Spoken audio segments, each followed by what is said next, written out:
Welcome back. It's been a while, but today we're going to be talking about my phone, the iPhone SE 2020, a year later, and see if it's still worth it. Start off talking about the build quality. Apple's second generation iPhone SE is very similar to their older iPhone 7s and 8s, and it still has the chin and forehead on the front.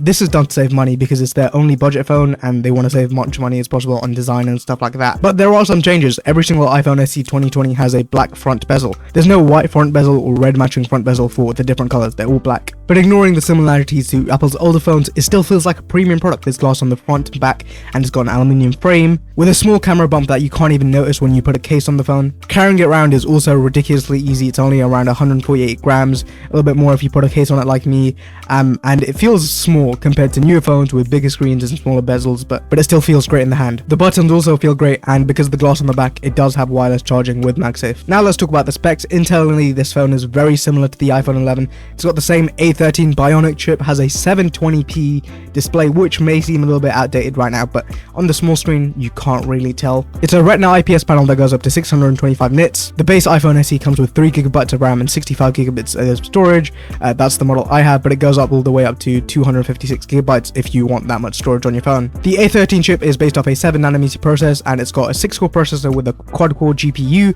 and it works flawlessly with Apple's iOS and software optimization stuff. And this phone also does have Touch ID as compared to Face ID because it's a budget phone and they didn't want to put in all the face sensing stuff, so you just got your fingerprint stuff. Okay, now let's talk about the software. Originally, this phone was shipped with iOS 13, but it's almost pretty much guaranteed to get support for the next 5 years, so if you want a phone that lasts long and gets consistent software updates, this is a good phone to go to. The software is where the iPhone SE 2020 really starts to shine. Yes, 3GB of RAM might not seem like a lot, but with the A13 chip and iOS and guaranteed software updates, it's one of the best value propositions for phones that will last. Because technically, a lot of Android phones for the same price might be better on paper with their specs, but they might not last as long because Android phones don't get consistent updates. And for an Android phone of the same price with better tech specs, yes, it's going to be better for the first 2 years, but this is going to have consistent software updates for as long as it can. Like the old iPhone SE Apple put out is still getting updates, I believe, which is crazy. It's been like 6 or 7 years. And that's one of the reasons the iPhone SE 2020 is going to be viable for a long time. The camera system on the iPhone SE is pretty simple. There's one camera on the back and one camera on the front.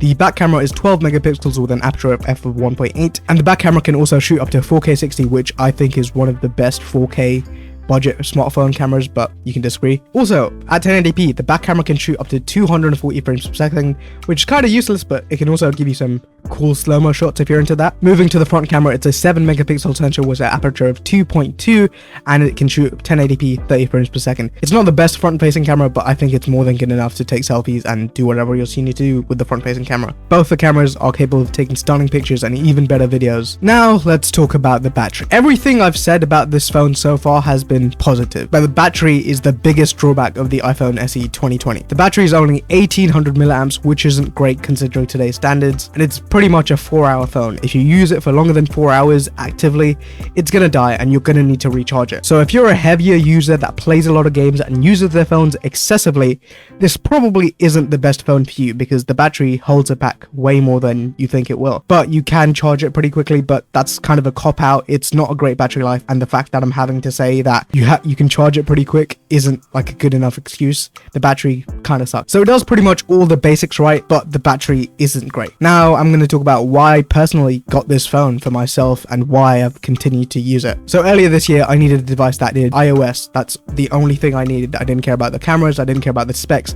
All I just needed was a device that could use iOS because I needed some things that were better optimized on iOS than Android and some apps that weren't even available on Android. So for those reasons, I got the cheapest Apple phone I could, and I've been using it ever since. It's been the best phone that I've used in a long time, and also besides the battery life, it's been pretty great. And it does annoy me that I can't keep like a good battery percentage throughout the day, but it's a good enough phone where I don't get annoyed at it that much because of everything else that is so great. And if you want to get it, they're pretty cheap. You can get them for around £200 refurbished. That's how I got mine. I got this one for 200 and it still came with Apple Care and all of that. You can buy them for under the £400 retail price, and it's a pretty good budget phone still, even a year later, so check it out if you want to.